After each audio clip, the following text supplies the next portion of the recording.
news bulletin for Friday, the 8th of January 2021. A very drizzly, murky, dark and miserable type of day here in London suburbs. And unfortunately, even made worse by the news indicating that our hospitals in London are overwhelmed. I really feel for everybody working on the front line, because I used to be there a few years back, and really it is most worrying to hear that we are getting more than 800 to 900 people admitted to hospitals every single day. So if you are in London, if you are in our local area, just make sure, please, that you stay away from everyone, stay at home, protect the NHS and save lives. That is what you need to be doing. Stay at home, protect the NHS, save lives.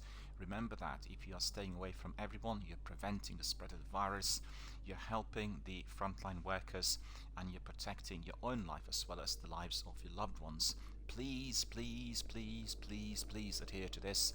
And I have to say, in my local area, we really barely see anybody outside.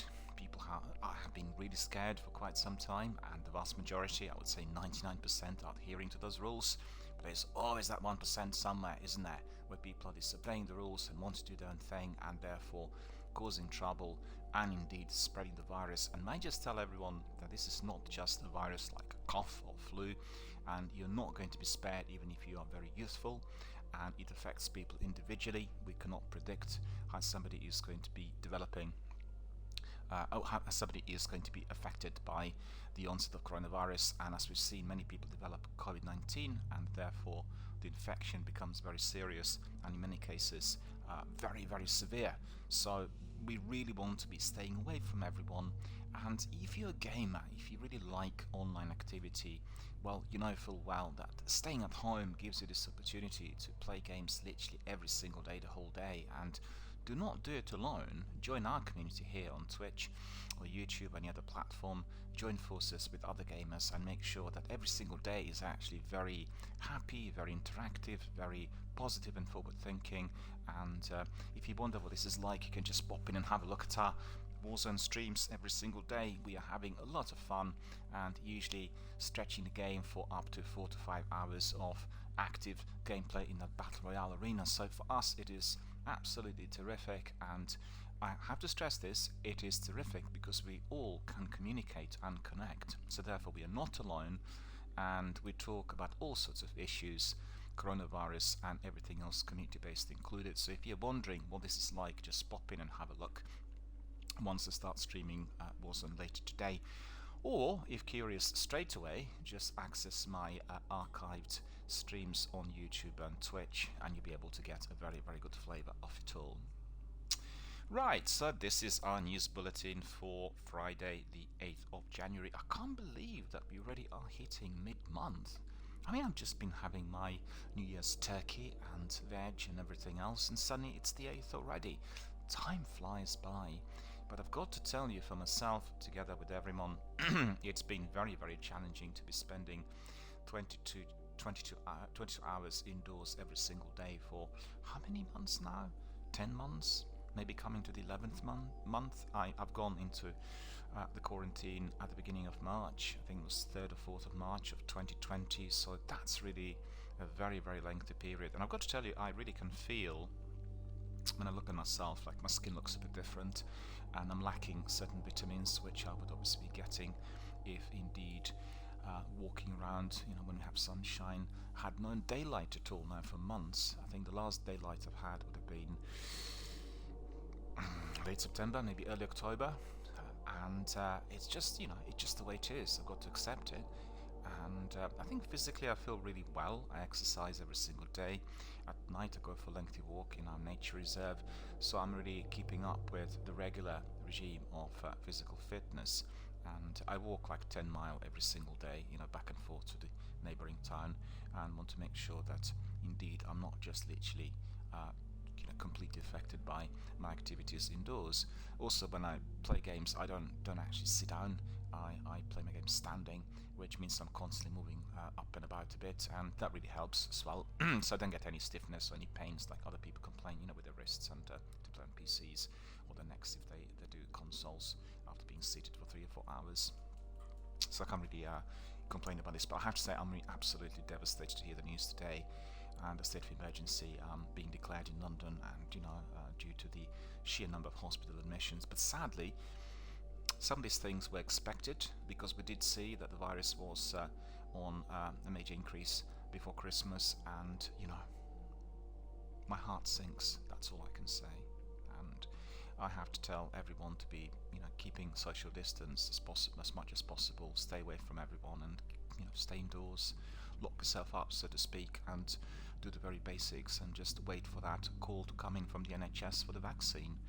I had my letter yesterday, and I had some messages coming in via text service from my operator today, and I'll be able to get a flu jab for free in a couple of days in our local health center. Well, it's a new center which has been allocated for, I guess, mass vaccination, and the next thing after I obviously accept and take the flu jab, which is going to be given by appointment. I need to obviously call them and arrange this.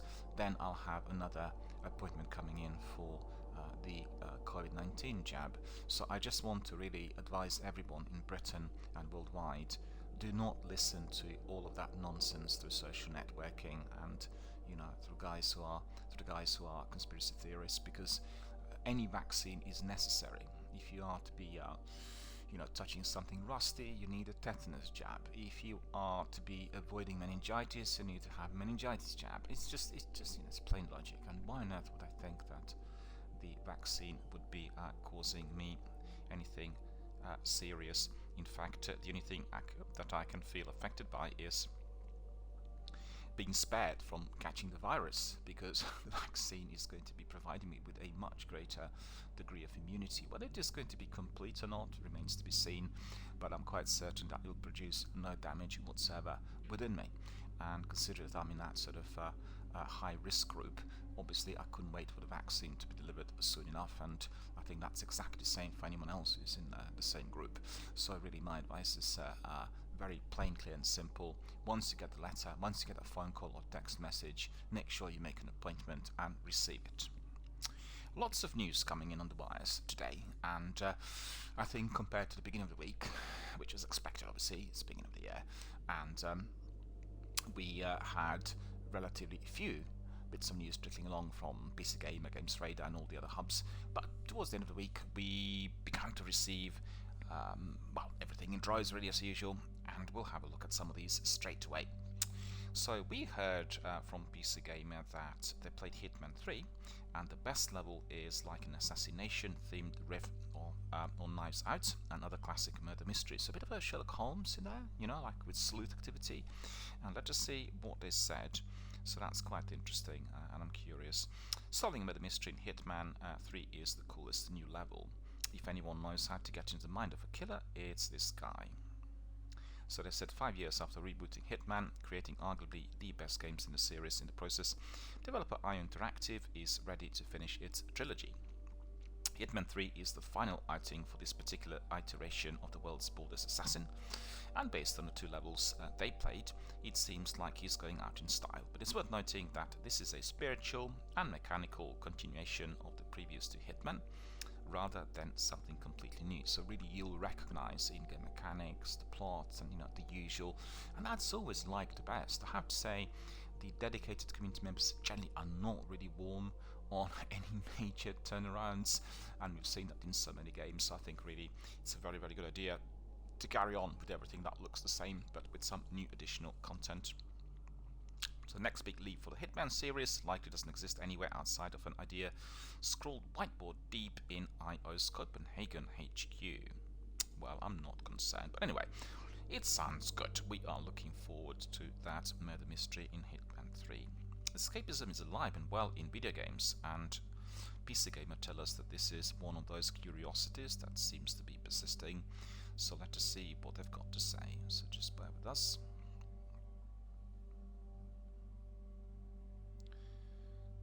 Yeah, Far Cry 5 mapmaker perfectly recreates a block of dismal Edinburgh flats. Love a good escapist fantasy. So PC Gamer is providing us with lots of news at the moment. So say the odd racing game like Forza. Scotland's been tragically ignored by video games. It warms my tartan heart. Obviously, we have a writer from Scotland to spot this Far Cry 5 map based on a grim set of tower blocks that used to stand a stone throw from my childhood home in Edinburgh, I believe, right? I say used to because the council knocked them down over a decade back. Proper eyesores. Well, that's been happening in Britain quite a lot, you know. The old 50s or early 60s style tower blocks have been demolished and new properties were built which are considered to be a bit more humane, a bit more livable for everyone there. And I think I really fully agree, knowing what some of the council blocks looked like after the Second World War. I really, you know, I would have found it impossible to live there. Unfortunately, there was no need for me. But many people who lived in some of the inner city areas of London really welcomed the idea, and I did see some of those developed in South London that actually were a lot more habitable, more pleasant, and many other issues that were present in those old tower blocks are completely gone. So, you know, really thumbs up to everyone who conceived the idea. But don't get me wrong, demolishing a tower block, relocating people across the country and not rebuilding the area and not giving them social housing is unacceptable, and that's certainly not what I've been referring to. As spotted by Rock Paper Shotgun, somebody called My Joe Swooptop celebrated Hogmanay by erecting the hideous flats that used to loom over Sight Hill in Ubisoft's American Sandbox. So while he's also done more picturesque Scottish landmarks like the Fourth Rail Bridge and Victorian-era Princes Street, it's these dismal towers that hit me the hardest. I used to skate at the rubbish park just behind them as a kid. I often forget that Far Cry still includes these powerful mapping tools, which even include assets from previous Far Cry and Assassin's Creed games. There's some absolutely wild stuff being made in it, and there is also a stunning recreation of Half-Life Alyx opening vista. Well, that's interesting. We'll obviously check it out, and I think our friends from PC Gamer are in awe of some of those touches. We heard from Gamerante asking whether Aramis in Destiny 2 will return. Well, that's a good question. So what is that they're literally proposing? Let us see.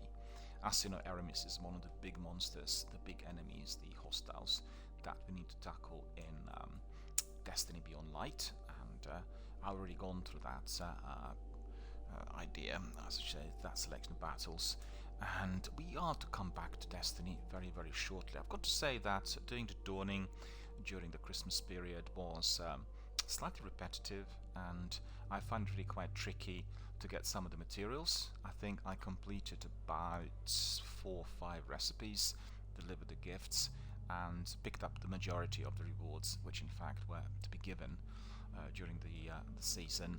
And you will know that with the completion of all recipes to get the master oven and a few other bits and pieces. But overall, I think the feeling was that the season was enjoyable, but somewhat repetitive, certainly for people who were completing it previously the course of the last couple of years, and it required extra content or extra activities, maybe extra rewards. You know, if you were doing the same thing and you were getting some extra loot or something that was particularly pertinent for the in-game play, then you know, might have warmed up a bit more towards it, but we're still looking forward to see what other content Destiny developer Bungie are going to provide us with. So Gamerant asking, Destiny Beyond Light campaign leaves its villain fate open to speculation, which gains more buzz after Bungie makes an innocuous tweet. So what's the tweet? I didn't really see it. Destiny 2's newest expansion, Beyond Light, has been out for a while at this point, and the gamers learned the ins and outs of Europa, a very, very big map, needs to be said, the biggest ever in Destiny, acquired exotics, and thoroughly defeated the fanatical Fallen Cell on Europa. However, Beyond Light is just the beginning of a trilogy of expansions Bungie has planned for the foreseeable future. To begin this journey, Bungie acquainted Guardians with the darkness and fleshed out the character of Aramis. Since the story of Europa is likely to be far from over, players think that Aramis may return before the European storyline is fully shelved. Aramis was a minor character before Beyond Light, but the expansion positioned her as one of the main antagonists of Destiny 2, so with the introduction of Europa, a destination teeming with Fallen. Those that played the Beyond Light campaign know that Aramis got encased in stasis ice at the end of the story. Since Bungie didn't explicitly show her die, many Destiny 2 fans assumed that she may be coming back. This is also backed up by game mechanics which dictate that stasis keeps those trapped inside alive. So, if this theory isn't new, it was sparked up again by after seemingly light-hearted post shared by the Destiny 2 Twitter account. The tweet referenced the danger even a frozen fallen Kel poses and possibility of Aramis waking up. Lore enthusiasts think Bungie wouldn't have referenced such a thing if it weren't going to happen at some point. Well, I've no idea what might be happening to Aramis, but certainly the idea looks appetizing. Xbox UK tells us new year, new games on Xbox On streams. Xbox On provide us with lots of interesting activities. So if you're not a member, I most highly recommend for everyone to join. I watch Xbox On from time to time. They usually provide you with some great gameplay, and they're tied in with Xbox ambassadors as well. So basically we have a list of the games for next week. We'll have Monday Call of Duty Warzone, Tuesday The Elder Scrolls V Skyrim, which also is going to be the game of the week as far as Escape Club is concerned. Sea of Thieves previously in December, one of the games of the week. The Elder Scrolls V Skyrim on Thursday, and then Sherlock Holmes Crimes and Punishments Redux on Friday. So absolutely very good lineup. People need to check this out. So let's see. Well, we've heard some interesting news in response to bots and cheating in Counter-Strike, and we learned that Global Offensive removes bots from the competitive. So long, bot Eugene, and thanks for your sacrifice. Any Counter-Strike Global Offensive player knows that sinking feeling of a teammate disconnect. As a game that takes the competitive experience seriously, Counter-Strike Go locks players into matches and punishes leavers with increasingly lengthy bans. Not that this stops players leaving or being kicked, especially after the team lost the first couple of rounds. The player is then replaced by a bot, which has terrible AI but can be taken over by a dead player on the team. So people who are dedicated veterans have long requested various tweaks to the bots, but boy does this latest CSGO have a surprise. It's removed from the classic competitive 5 vs 5 and the Wingman 2 vs 2 modes entirely. The vocal elements of the CSGO community are more or less fuming about this change, although it's worth considering what Valve is trying to address here. And PC is guessing that it would be the common behavior whereby toxic teams kick a poorly performing player in order to obtain a bot.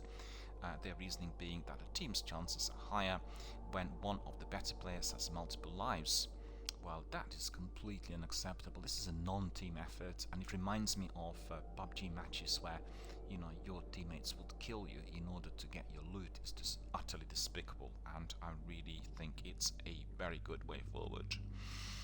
Hitman 3 looks like it will be an entirely new experience in PSVR, so that's PlayStation Virtual Reality. And Push Square is telling us that if ever there was a title perfectly matched for virtual reality, then it's certainly Hitman 3. The stealth assassination sequel is not only enormous, compiling all the content of Hitman and Hitman 2 alongside its roster of new sandbox stages, it's also marrying virtual tourism with outstanding stealth action in virtual reality, and every kill is going to feel personal. So the new trailer showcases just what's in store for you when you play the title with PSVR headset equipped. You can tap the shoulders of enemies to attract their attention, physically slam piano lids on the heads of foes, and drop guards to the death. It looks like an enormous amount of work that would have gone into this, and we can't just wait to see all of that for ourselves. The only real caveat is that you need to play the PlayStation 4 build to enjoy the virtual reality experience, as the PlayStation 5 version is not compatible. So obviously you can still have both editions installed on your next generation console, but it's a necessary complication, and it means that PSVR experience, PlayStation Virtual Reality of course, will not benefit from all of the visual performance improvements of the PS5 edition. Well, that's a bit sad to hear, but certainly I think PSVR or VR overall is maybe the next stage of gaming we need to see. I think presently the big developers like Microsoft Studios and Bethesda and all other ones, they're really looking at the quality experience in gaming, and they're looking at that being combined with high quality headsets, with top-notch TVs, and they're not really looking at VR. They're not looking at the helmets being worn and giving you that degree of in-depth experience. And maybe they're a bit careful in view of what happened to 3D in cinemas.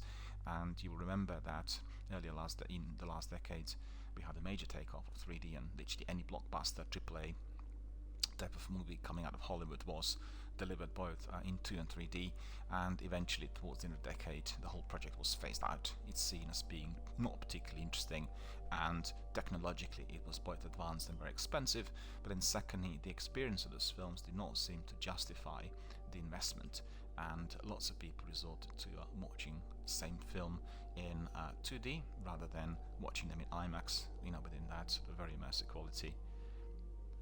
And that in itself indeed had caused many issues.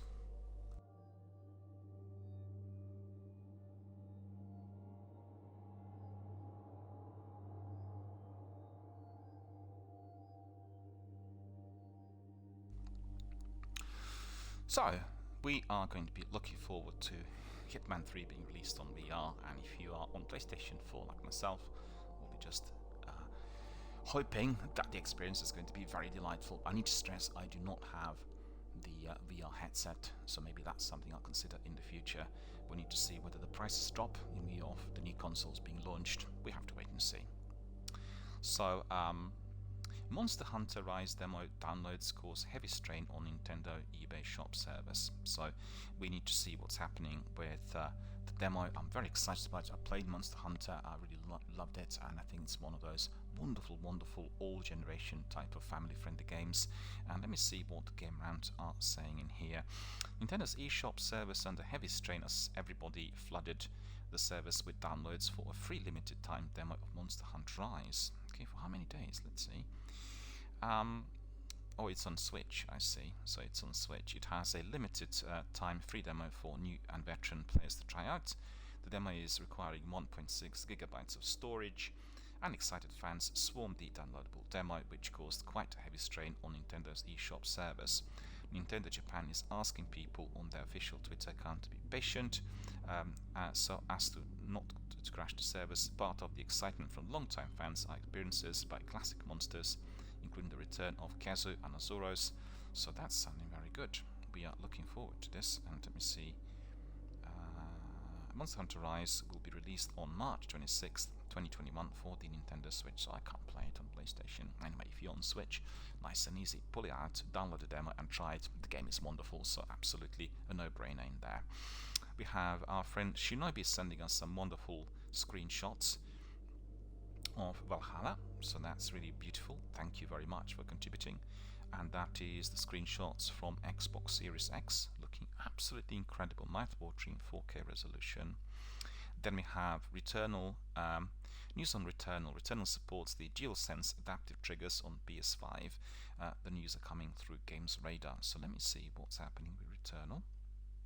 PS5 exclusive Returnal gets new gameplay alongside DualSense features, so don't forget it's one of the first big exclusive titles offered to us by PlayStation on the new console. So a brand new episode of Returnal developer Housemarque's Housecast was showing off the new gameplay footage for the upcoming PS5 exclusive. So you can check out the full Housecast from developer Housemarque just below, the third episode in the ongoing series, taking a deeper look at the forthcoming PS5 game. The entire episode is generally focused around gameplay and how Housemarque made the jump from 2D action in games like Resogun to full 3D action with bullet hell action of Returnal. There's some really impressive looking gameplay footage played out over the voiceover commentary in the episode below.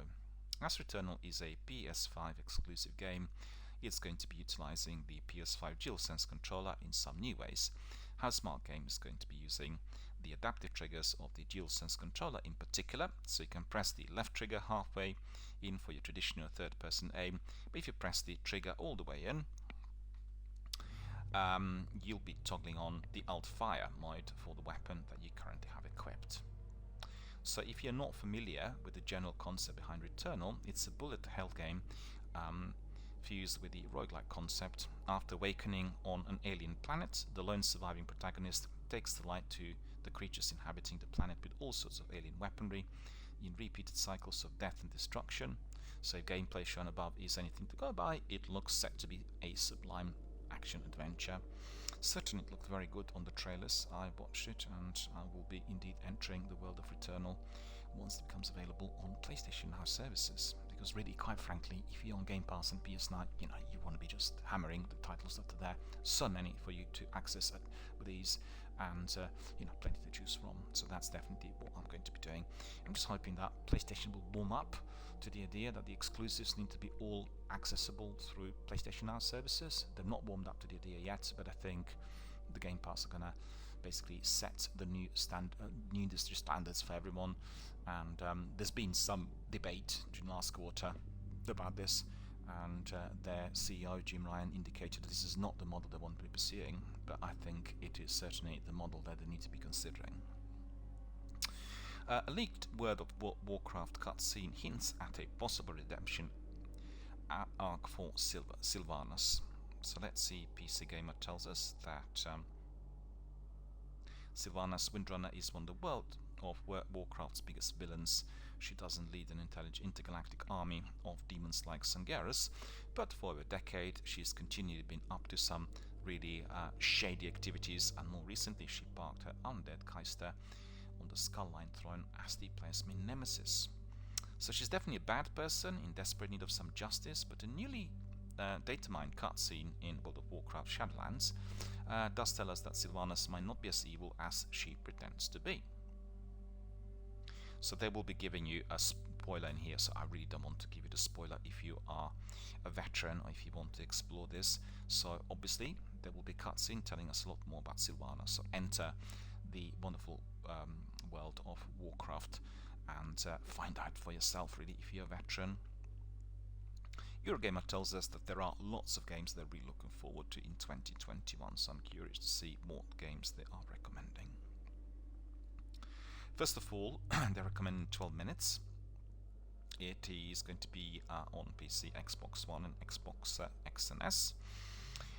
It's one of those press conference anomalies that manages to unexpectedly grab your attention. And let me see, 12 minutes. Maybe it's the top-down perspective showing a person's front room where two people are sitting and where shortly one will probably be killed. Or maybe it's the time-looping element whereby the man who lives in the house relives the brutal passage of time over and over again. Something out of Christopher Nolan by the sounds of it. And this project's been a curious activity right from the beginning, and it's only gotten more alluring by adding the all-star cast of Daisy Ridley, Willem Dafoe and James McAvoy. Well, that's very interesting, so we are excited. 12 minutes it is, will be released at some point in 2021. Axiom Verge 2 on Switch. So they said that they really are hotly anticipating this game, and they said it's now become the most anticipated game of this year. Excited for it, all the same reason. And let me see what it is. It says that news of the delay has brought with it a few more interesting details, including an expanded address disruptor tool, the original secret weapon, in more ways than one, which sounds like it will allow you to glitch the environment and its voice in very many new interesting ways. Metro deviants are only at the best when you actually are discovering secrets by gradually unwrapping the layers of the world around you, and you have accomplished this better than Axiom Verge, and there's every suggestion that the sequel could go even further. So Axiom Verge, indeed, very, very greatly anticipated. Back for Blood, PS4, PS5, Xbox One, and so it's a console game. In fact, I did watch some trailers and some gameplay coming from the developer recently on Xbox channel, and well, More Left 4 Dead is pretty easy pitch to like, so it's very, very similar. And Back 4 Blood doesn't seem to be too intent on tampering with the simple magic that obviously they made the first game sing. It's very similar, and yet again many more zombies, hordes and everything else. Released on 22nd of June 2021. Baldur's Gate 3 full release on PC, likely date at some point in late 2021, so we know all about the game. Very, very excited. One of those BioWare gems. Bezier 2nd Edition on Switch. Bezier is a modern twin-stick classic, an arcade game built with style, wit and sense of mystery. It's wonderful to see it arrive on Switch. Well, great, we are looking forward to seeing it. Braid Anniversary Edition, cross-platform, or I should say all platforms. The Anniversary Edition comes 13 years after the Xbox Live Arcade original, and that's probably the perfect amount of time to forget these solutions to any puzzle game. So I agree with that, so I look forward to it as well. Played it on the original Xbox 360, so there you are. Deathloop, PC, PS5, Xbox X as well. This game feels like a transition game for Arcane, trading Dishonored's sober sneakiness for a vein of shadowy improvisation reminiscent of Bulletstorm. So it's a mixture of stealth and bullets flying. And everything about the trailers screams space. The bright flapping colors, 60 spy-fi freeze frames, the snelling blues rock score, etc, etc. Looking very good indeed. Diablo Immortal, Android and iOS. So it's a game that you'll be able to play on your phone. Well, needs no introduction. We know all about Diablo. I played it a lot in the 90s. My goodness, I remember my first big multiplayer online. Had lots of fun. Still very, very popular today. Disco Elysium, the final cut. So that will be coming to PS4, PS5, Xbox, Switch, PC, Stadia, all platforms. I'm embarrassed to admit I only played Disco Elysium for about an hour. Throw your tomatoes, shame me. It was everything I ever thought I wanted in an RPG. Deep, bizarre, philosophical, and I didn't play it, but I've been giving a lifeline. It's not me, it's the writer from Eurogamer, and his name, no. Bertie Purchase. Elden Ring, PS4, Xbox One, PS5, Xbox X, etc, etc. So, beating Dark Souls 1 with a lockdown project of mine, sounding very good 10 years later to the party. There is just in time to get excited for Elden Ring, the latest from Software Game, and it's been created together with George R. Martin. How many more games do they have? They're recommending like hundreds of games. We'll just read the titles because actually too many to get through. Genesis Noir sounds good. Xbox One and also on Xbox X and S. Gran Turismo 7 on PlayStation. Halo Infinite. Everyone's excited about Halo Infinite.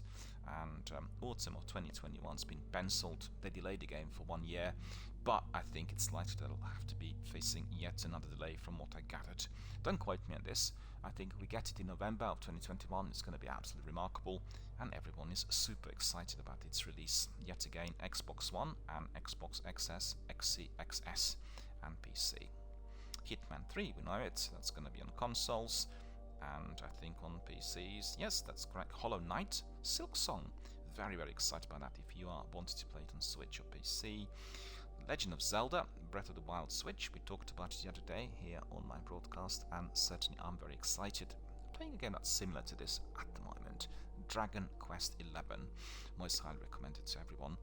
And we know that this will be continuation of Nintendo's Switch masterpiece with the same main character, story, and likely many of the same mechanics.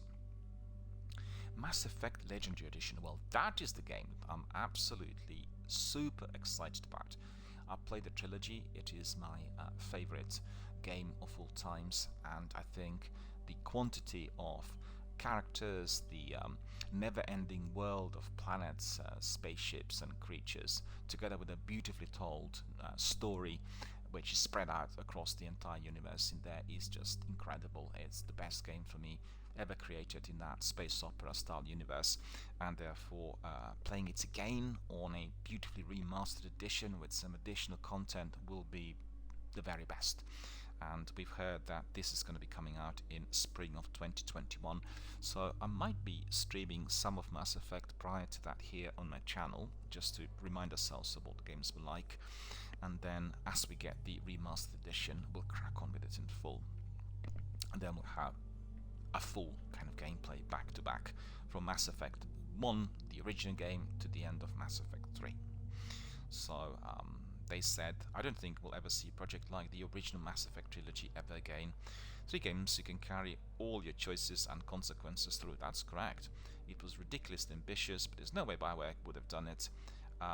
it had it known how hard it would be, but it did, and that's the point, and they also delivered. So you are really deciding on the fate of your characters by taking certain decisions, and remember that if you enter that wonderful world of Mass Effect. And so that's wonderful. Monster Hunter Rise, we've heard, 26th of March 2021, we talked about that demo.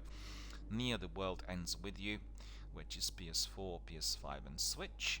And what else do we have there? Nuts for PC, Open Roads, Playdate, Psychonauts 2. I'm excited about Psychonauts. A very, very good original game as well. And if you have a chance, definitely try it. And that's about it. That's about it. How many games was that? Like 50 games or something? Unbelievable. Well done, Eurogamer, for exposing some of the games that we've never heard of, and for bringing to our attention those that we are hotly anticipating, sounding really like a very, very busy, very exciting year ahead. And also what's important, they recommended many games on various platforms. As you've seen, some recommended to be played on Android and iOS, others on Switch, and the rest obviously on consoles and PCs. A few more bits of news. Valve is hiring a psychologist to work on game development. But that sounds really very interesting, because certainly the games like Half-Life will benefit from a full involvement of a mental health professional within its own development team. And they, as you will remember, are also the creators of Counter-Strike Global Offensive. And so they're currently researching, they're searching for a new psychologist for its location in Bellevue, Washington. And they're looking for somebody with a wide range of skills and expertise. So, I'm sure they will be fully embedded within the team in terms of specialist advice. You will see sometimes in games you get people who have some degree of psychological instability, or people who are very sort of cunning type of criminals, and I'm sure a full team of psychologists will be very, very useful when it comes to the actual mapping out of that person's mind, that being integrated within the story, and everything else that will follow.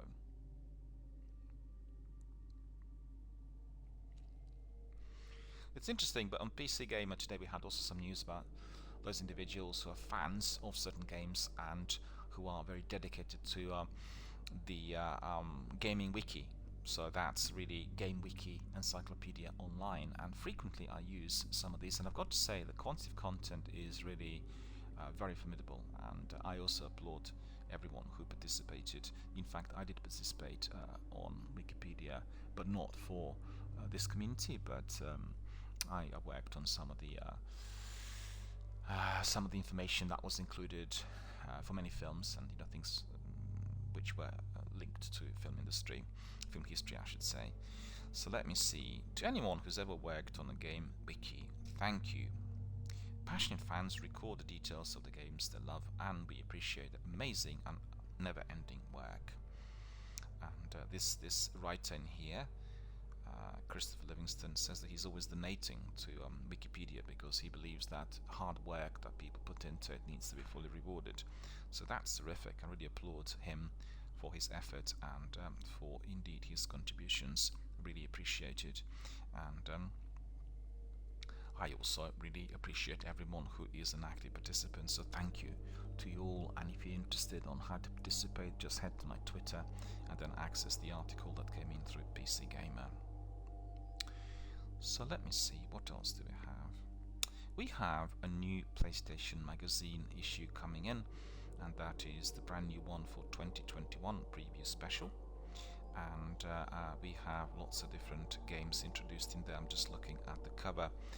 They will be previewing games like Deathloop, Resident Evil Village, Gran Turismo 7, Ratchet & Clank, Rift Apart, Final Fantasy 16, and most importantly, the game we are hotly anticipating, Horizon Forbidden West. In other words, Horizon 2. Everyone is absolutely excited about the game. We've seen some clips and some trailers, and I have to say they look absolutely mouth-watering. Quite certain that on PS5 they look even better. The Dead Space team is back on PlayStation 5. We've heard about the game that they're working on recently.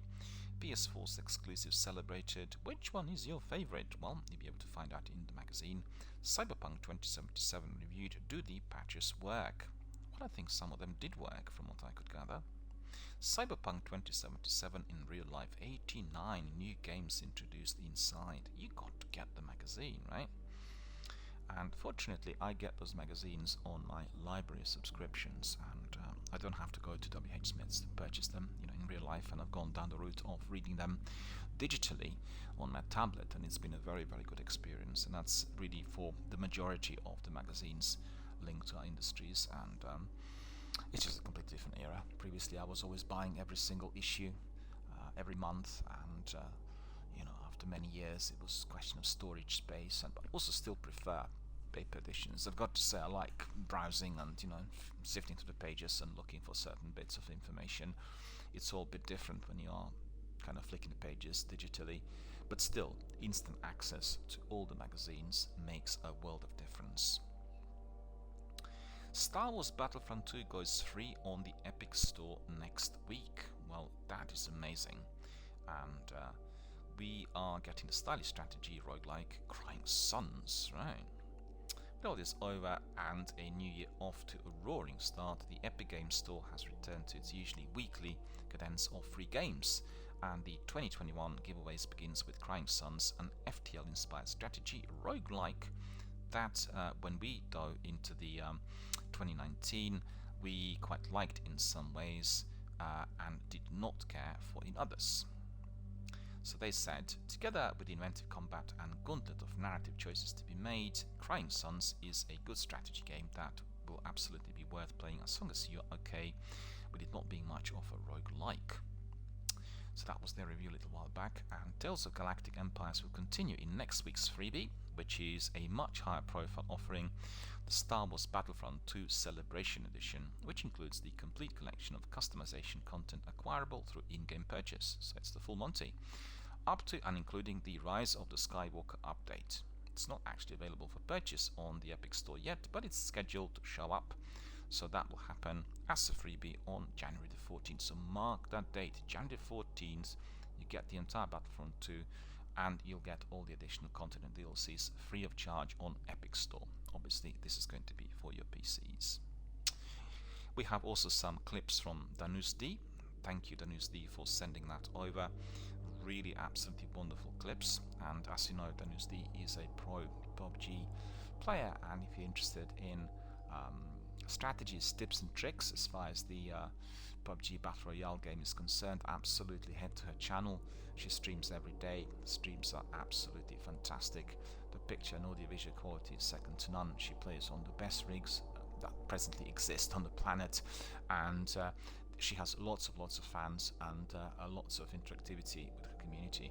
So definitely a wonderful channel of a junior gamer who is quite senior already in ranks as far as Twitch is concerned, and I've been following her for quite some time, and you can always learn from some of the strategies. What's amazing when I watch some of the top streamers of PUBG and Apex is the speed by which they actually approach the game. I could never play those games so speedily, and I've got to say, at times when I watch how quickly they react or run or pick up certain items, I even get dizzy. And we've seen that in Warzone as well, and I just wonder whether sometimes it's to do with my internet speed as well, because we watched a couple of times with our squad in Warzone other teams cracking on, and we discovered that it appeared to be that they all came across as much more accelerated than us.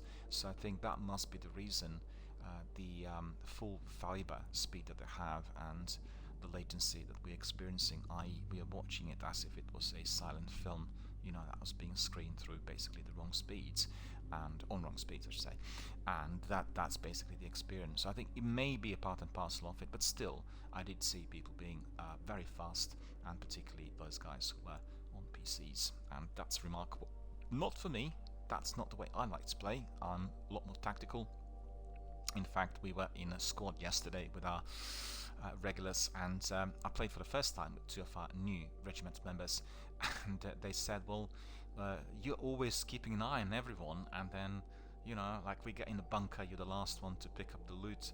If we are going through an area, you're always doing a recce. Well, that's exactly what my job is, I said. And said, no, we want to do that for you now. So absolutely not, because you will make me unemployed in there. It was just funny. It's funny because the guys were not used to a specialist team of 4. You know, they play with all kinds of gamers, but if you want to have a really a crack team, you need to have 4 specialists, and every person is specialized in a particular trade. One is a Charlie team expert, which means expert with SMGs, LMGs, and explosives. He goes up front, he's always engaging players, but he's relying on the Delta team member who's doing a recce, providing him with target allocation. So, you know, for instance, if you watch the matches that Ben and myself played, I always gave him 100%, you know, the SDA type of game point, and he was able to engage the enemy immediately because he knew exactly where they were, and it was of tremendous advantage because otherwise he would have to be looking for them, and you know, I was giving them basically the exact targets. So that's how 2 specialists will work within a team. They'll have another one who is, let's say, an expert medic who can be providing revive to everyone always nearby. You can have another person who is an expert looter, somebody who will get all the items, all the contracts as early as possible for you to get your loadout within the first couple of minutes of the game. And you know, having a team of 4 specialists will make a big difference. And equally, it's important to have at least 1 or 2 people on PCs if you're entering the Warzone today, because lots of people are on PCs. They're playing very fast speeds and very high quality rigs, as well as being top-notch Warzone or PvP gamers as well. You know, in addition to the tech, they've got expertise and skills. They're very, very hard teams to win over and very difficult to contest in the arena. So therefore, it's important to keep in mind that if you have a team of specialists, it will work the best, and that's exactly what we do in our squad. At least we're trying to do that. You know, we've had our squad already up and running for about 2 or 3 months, and we are improving. We are progressing forward rapidly, and you would have seen that lots of our matches end between number 5 and 10, which means we are down to the last top 10.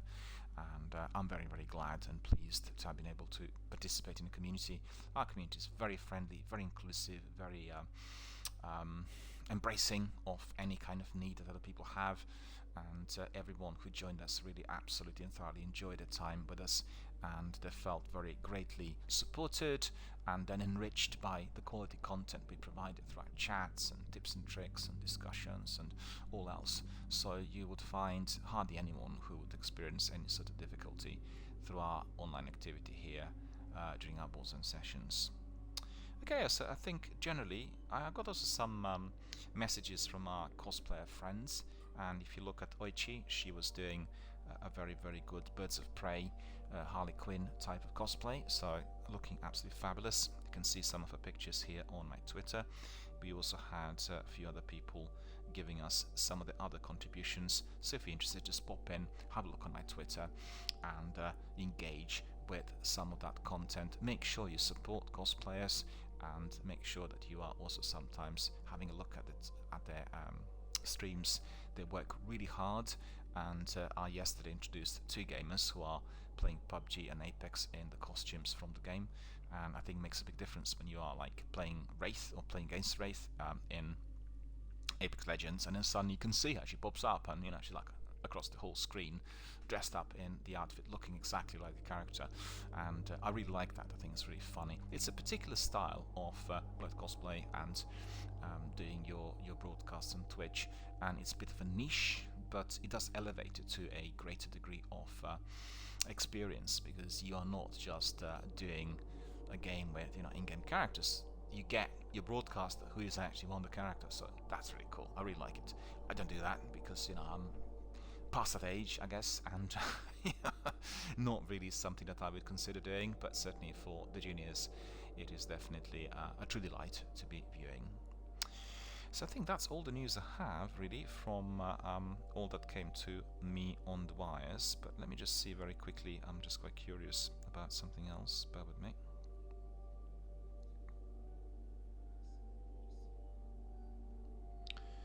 Let me see this. Right. What I want to say was we had a couple of questions coming from our community as well. You probably would have seen that early in the week our first 3 sessions of news were dedicated to our community participants, so we spent little time on what was happening you know, in the wild out there, but the tables turned since Wednesday. there were lots of news coming in from various developers, so we obviously spent more time looking at all that was industry related.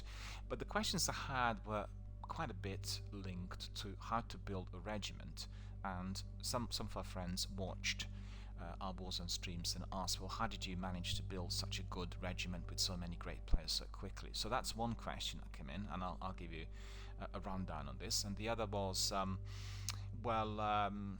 we have been streaming for quite a while, but like nobody's watching our channel, and we tried all sorts of things, and how is it possible that you're able to grow your channel and you have dedicated people there every single day? How long will it take us to do that? And then there was another question saying, well, we really thoroughly enjoyed some of the streams you've had. We really like the way you do Warzone. It's quite different compared to others. And how long did it take you to establish that sort of family-friendly community on a channel which otherwise on a game that's otherwise designed for adults? And how does this all work? Because they realized, he said, we realized that you're all very polite and friendly, and that's not the case with many other toxic or other kinds of channels, toxic channels basically, or channels that also feature toxic content. So there's 3 questions I'll answer in sequence. The first one is about the regiment. Well, I want to tell you this. We are in a regiment, and we created our squad purely by teaming up with people who we really liked. And generally what you do is you need to set up a Twitch or YouTube streaming channel. And if you want to build a regiment, or you want to play with lots of different people, that's going to be a good way. You will be drawing extra attention, and people will be either watching your activities, or you will be getting people coming in through random player selection. And generally, I think it's very important, if you're a streamer, to consider how you're going to come across, right? Secondly, you need to build a selection of rules for your regiment, which means what types of people do you want in there? Do you want people who are absolutely looking at kind of esports competitive content, people who are really competing all the time, looking for high scores, legging it, racing it, doing speed runs? Or do you want people who are based on entertainment and social community, kind of social interactions and community content, i.e. people like chatting, talking, having fun and everything else? So that's the 2 major directions. You'll have to be selecting people accordingly, and you need to make aware everyone who comes to the regiment that you want people to be participating because of, right? And they need to subscribe to certain rules. And the most important thing is that your first few members of the regiment, or your clan, as it's called in some other games, are people who you really like, people who you can get on with, people who you feel are on the same wavelength. And I'd say if you're a Twitch streamer, you will also want some chaps or some lasses who come in and talk quite a lot, because like any radio chat show, you really want people to be talking and sharing their ideas and views, and that really helps tremendously, not just for everyone's participating in the game, but it does really include high quality content that the viewers and all the other participants will be noticing, either through live shows on Twitch or YouTube, or indeed through your playback. And that's really the most important part of it all. It's a kind of selection, who you want to be bringing in. And I've not had any communities built with my real life friends, and there's a reason for that, because your real life friends frequently might be a bit biased towards the way you are, what you do. When you do things with randoms on the internet, you will come across lots of different people from all over the world, and particularly in this game like Warzone, you will be getting people within a certain kind of within the arena where they will be behaving in a particular fashion. Basically, you'll get to know them as they are, right? And you will see how they behave overall. You learn a lot about the way their mindset is, the way they work, the way they kind of interact with others. Are they friendly, or are they hostile? Are they just doing the solo effort that's absolutely based on teamwork? Are they always working together with others, or they want to do something else? And also reviving, getting the loot, sharing, providing information, providing cover, using vehicles together, joining forces. These are the things you learn quite quickly. So in fact, certain sides of that person's character will come across very, very fast, and you need to really consider whether you gel with that or not. So that's the bottom line, right? And then if you stream, if you are running your own channel, you will be able to get on with other people as well and bring them into your regiment. If you don't want to be a streamer, it'll take you a lot longer, so that's to start with. And then secondly, you'll have to be a bit more selective. But what's important is if you have a regiment of, let's say, 8 to 10 members, you will want everybody to be having the same degree of dedication, to the work of that team. And you can also run your own Discord channel or WhatsApp group or some other kind of hub online where people can look for other squad mates at any moment in time. That's very important for those guys who are living in other time zones, because 3 o'clock in the morning in Australia is not 3 o'clock out here in the UK, and we might be likely hitting 6 o'clock PM, and that is a very good way of keeping in touch with all the other squad mates, as well as being able to get into the routine of finding your own new squad mates. Hope that answered the question. Thanks to our friend Hans from Germany who asked those questions. I'm very grateful for your support, also grateful for all of your inputs and all you did.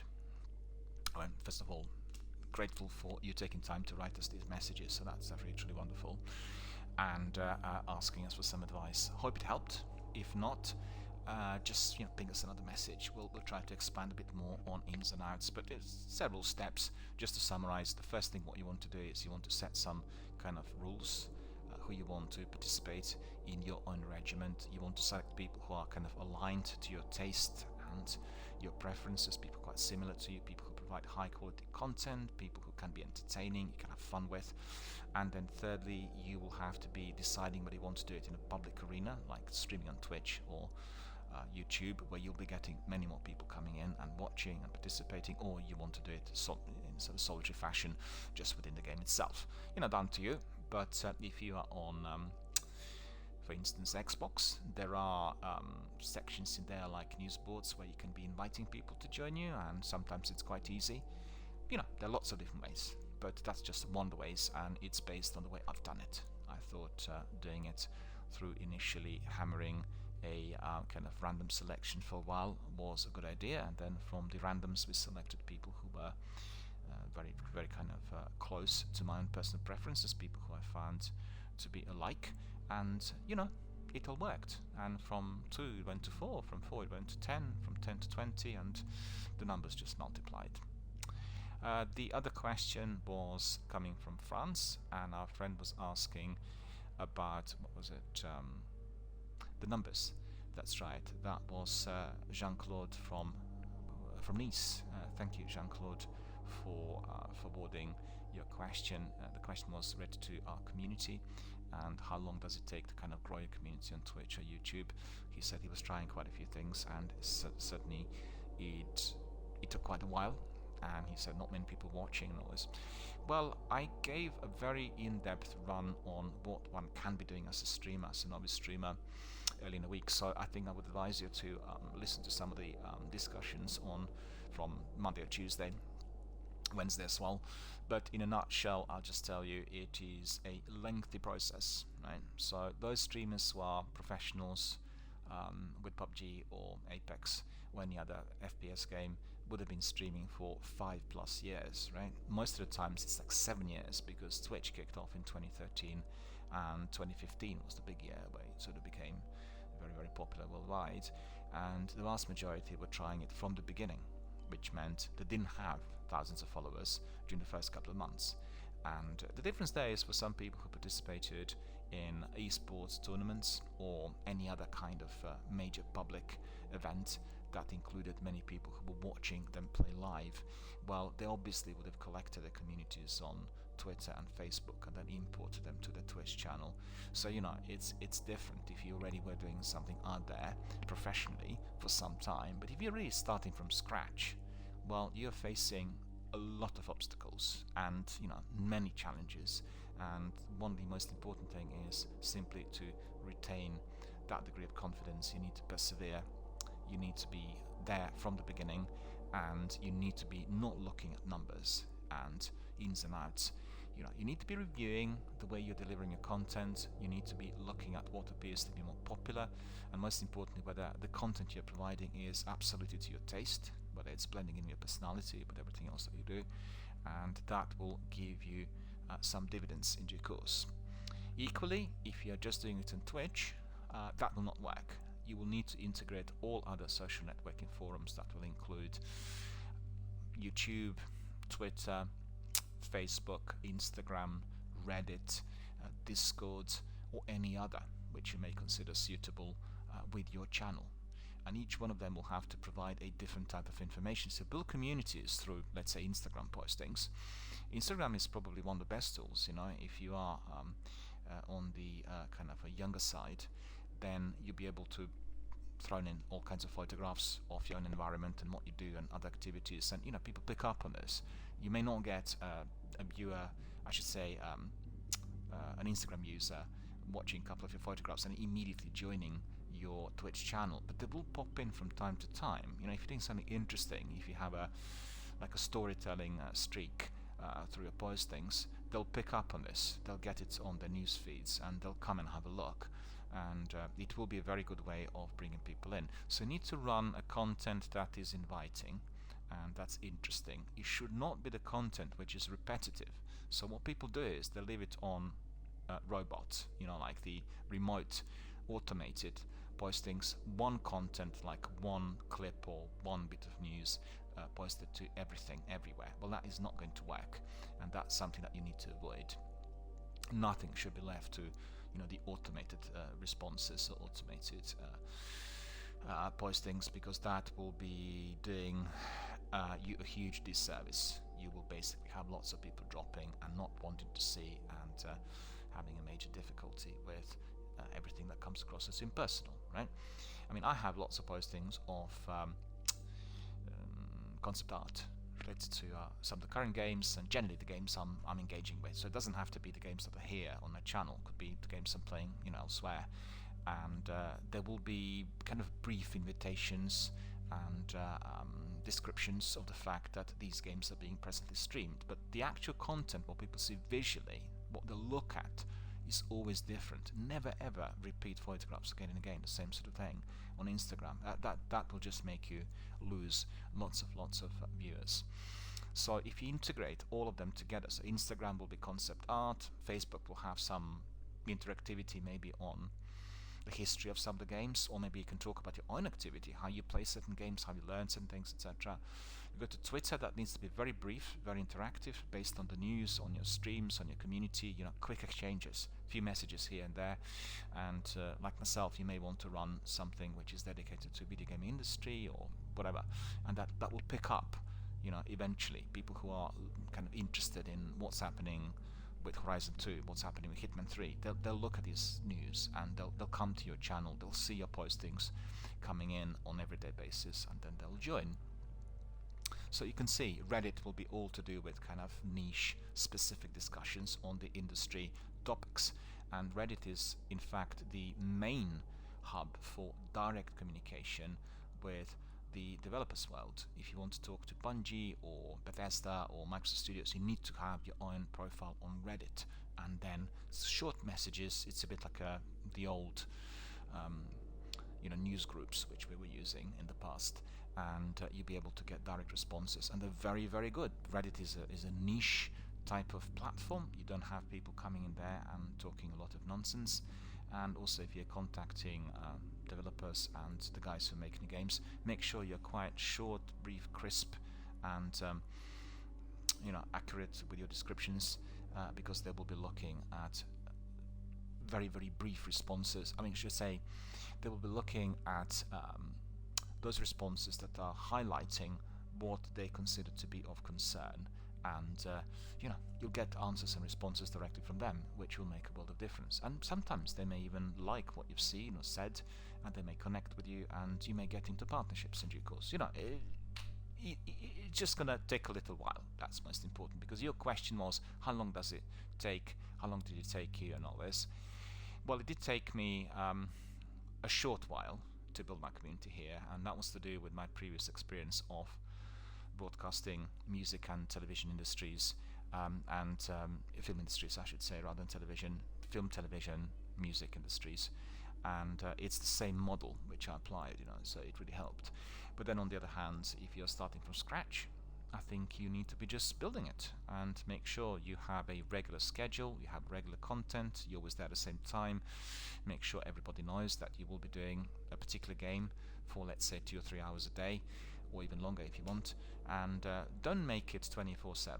I've seen lots of people doing 24-hour streams, and I think that's really, first of all, dangerous for somebody's health. I would absolutely prescribe against that. And then secondly, I would say it doesn't really bring any benefits. It's just like a trend. Somebody might think that if you are live online 24 hours that you get more followers. You will not be getting more followers, and it's not the way to do it.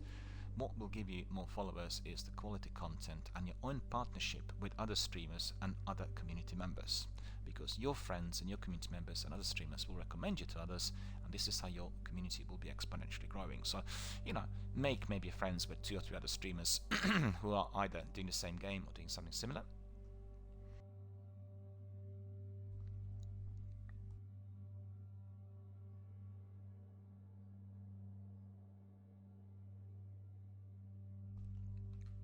I apologize, my voice went.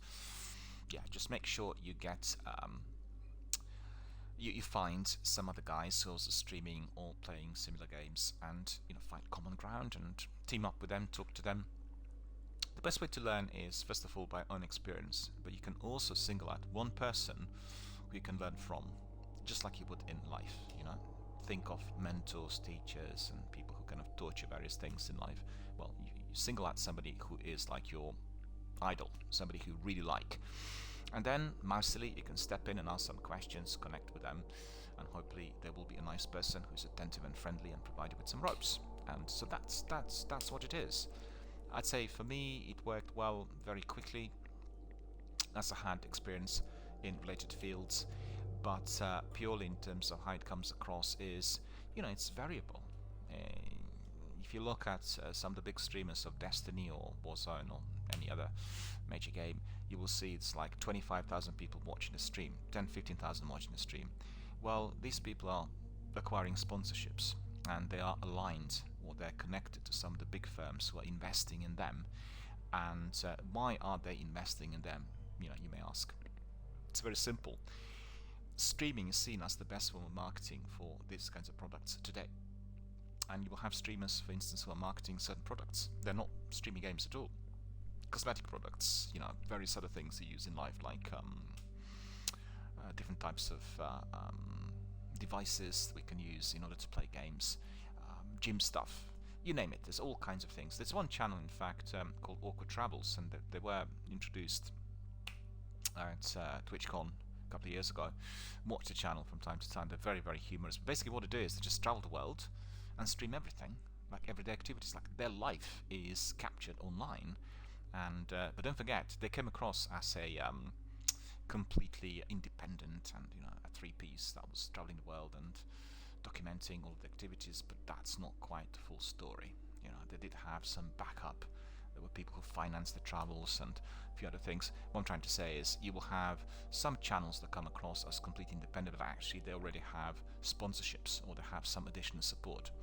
The additional support will be particularly important if you are attached to a company that uses algorithms to market you.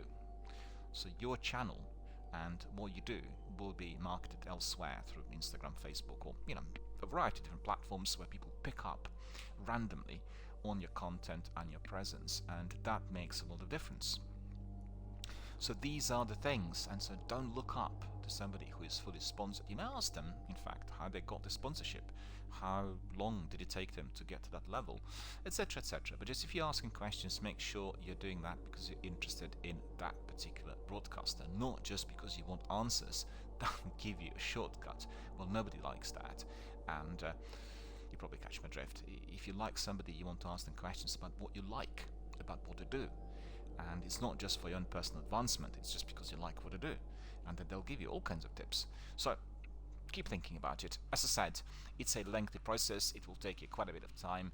It'll be down to you. It'll be down to your ability to do broadcasting, first of all. It will be down to your ability to engage with the community, be connected to the quality content. Also, it'll be linked to how frequently and how lengthily you do your broadcasts here on Twitch and YouTube, and how much time you're investing in the overall preparation.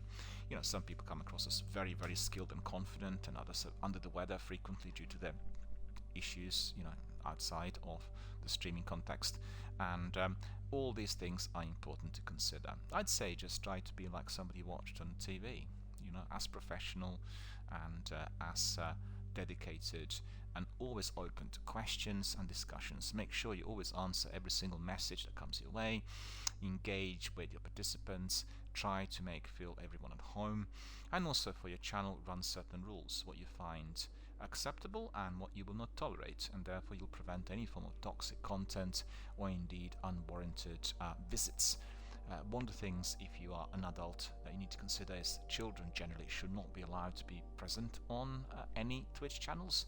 They're younger than 13, they're banned and prohibited from the use of the services. If they're 13 to 18, they will need to have parental permission for a limited number of hours to participate. These are the Twitch rules, so make sure they're seen and heard right from the beginning, so you don't get into any other issues. Because if you have things on playback, you may think that you did not contribute to anything just by listening, but your participants said few things which were not acceptable. Somebody watched on playback, reported it, and therefore you may face a ban or suspension, or you can lose your channel. So being your own moderator and being quite strict on rules is fundamental, and the rules need to be written on your chat rules, right? So anybody entering your chat will get the message indicating that what they need to be doing, or most importantly, what they need not to be doing. So that's another very important tip. So I think that's probably all in a nutshell. I was going to give you just a couple of bullet points, but I expanded and I told you all, which was similar to what we talked about earlier in the week. And I'm glad that people are curious, and I'm always very happy to receive the messages which will be requesting that degree of support. If you have any further questions, absolutely just pop in and ask. Yeah, there was another question, wasn't it, earlier about the choice of games.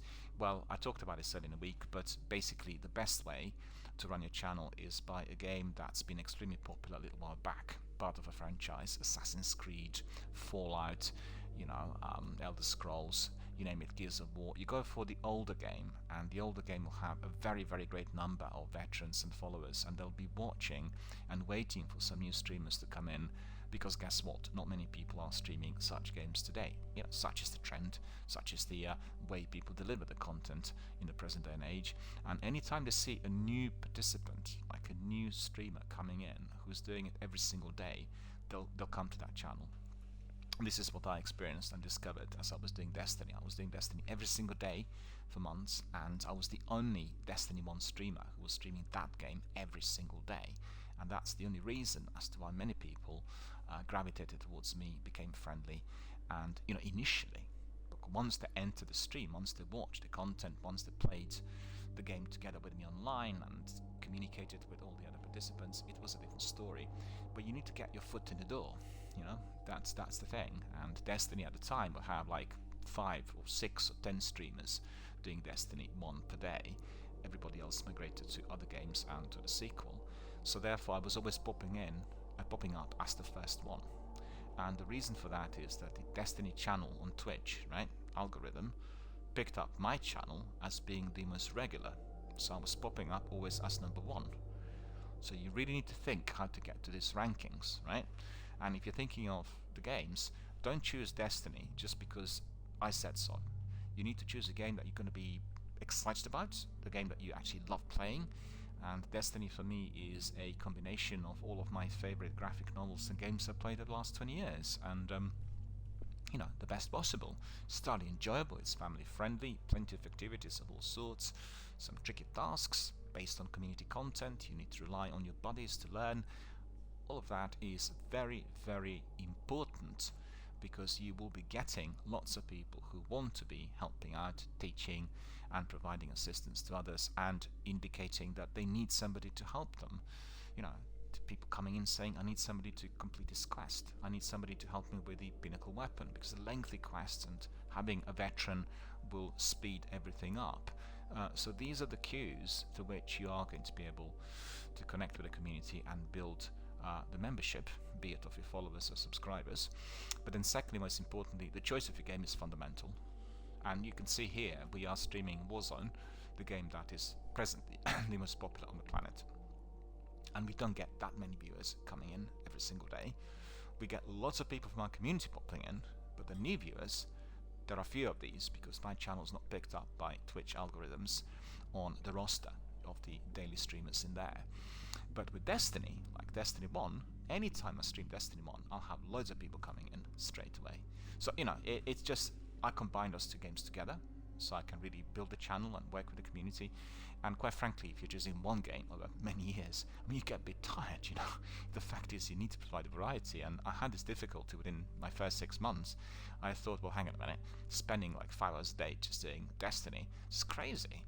But it wasn't just doing Destiny, it was playing the game and then building a community and talking to others and participating in something that turned out to be one of the most delightful interactive experiences of my life. And it didn't really matter what the game was. It wasn't about the game. It was all about us getting together, and doing it as a team and having lots of fun. And many of my participants are mature gamers, so we talked about the industry, all the other games they played. It just becomes a very, very diverse type of discussion, like you would have if you were in a club of some sort, like a film club or a music club, and you meet people who are affiliated with a particular musician or a certain director. They all share their experiences. You talk about, let's say, you queued up to see The Killers, and then you're standing next to somebody who's seen like hundreds of acts, and they'll tell you what Nirvana were like, or all the other bands, Rage Against the Machine. You go back in time, Rolling Stones, and it's the same sort of thing. It's just online, and I think people forget that streaming is all about connection and interactivity, and therefore, well, video gaming of today actually is in addition to streaming, and therefore it's very important people have the comms on, always respond to questions, connect with others, and you will be delighted and surprised how quickly your community will be built. Right, so I think that's all in a nutshell for today. Thank you to Jean-Claude, thank you to Hans, thank you to Manny. Thank you for your messages of support and your questions. Hope I answered everything. Hope you enjoyed some of the tips.